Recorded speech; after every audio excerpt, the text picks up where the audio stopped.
সাধু সাধু।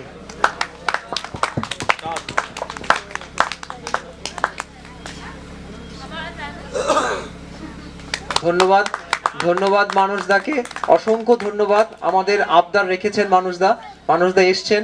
মানুষদার আজকে অনুষ্ঠান ছিল সঙ্গীত ভবনে, একজন শিল্পী এসছেন, তার ইয়েতে কোনো প্রোগ্রাম ছিল, প্রোগ্রাম শেষ করে উনি এখানে এসছেন, আমাদের এই গান গাইলেন। অসংখ্য ধন্যবাদ মানুষদা।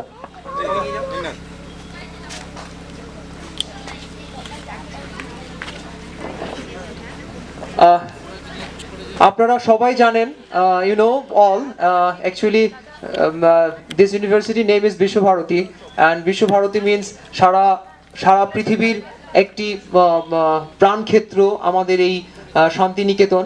সেখানে সারা পৃথিবী থেকে ছাত্রছাত্রীরা আসেন এখানে তাদের পড়াশোনা করতে, শিল্প চর্চা করতে। ঠিক সেরকম ভাবেই আমাদের বিশ্বভারতীতে সবচাইতে বেশি যে বিদেশি ছাত্র, বিদেশি বলতে আমাদের খারাপ লাগে, তারপরেও বিদেশি, কারণ ভৌগোলিক সীমানায় বাংলাদেশ তো বিদেশি।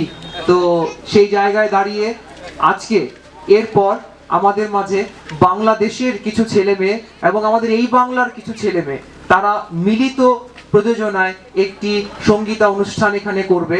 আমি তাদেরকে মঞ্চে ডেকে নিচ্ছি, যেখানে থাকবে রবীন্দ্র, নজরুল, দ্বিজেন এবং বাংলার 3 কবি, তার সাথে বাংলার অন্যতম খনি, the folk song of Bengal, folk song of Bangladesh. They will perform here, not only sing, they will dance here, the folk dance of Bengal they will do here. Please আপনারা সবাই একটু ধৈর্য ধরে দেখুন। এর পরপরই আমাদের আজকের প্রযোজনা একটি নাটক বর্ধমানের এবং আমরা নাট্য দলের প্রযোজনা অন্ধযুগ, নির্দেশনায় কল্লোল ভট্টাচার্য। ঠিক এই সঙ্গীতা অনুষ্ঠান পর্যন্ত আপনাদের মনোযোগ চাই, আপনাদের একটু ধৈর্য ধরে সঙ্গীতা অনুষ্ঠানটা একটু যদি আমরা সবাই শুনি, খুব ভালো লাগবে। হ্যাঁ, আমি ওদেরকে অনুরোধ করব, সুনন্দা আছে আমাদের একজন অতিথি, বলেছে যদি একটি বাউল হয়। সুনন্দা, আমাদের অতিথিরা বলেছেন যে সবকিছুর সাথে যদি বাউল শুনতে পারেন খুব ভালো লাগবে। নিশ্চয়ই নিশ্চয়ই, অবশ্যই হবে, অবশ্যই হবে। প্লিজ এসো, আমরা জাস্ট 5টা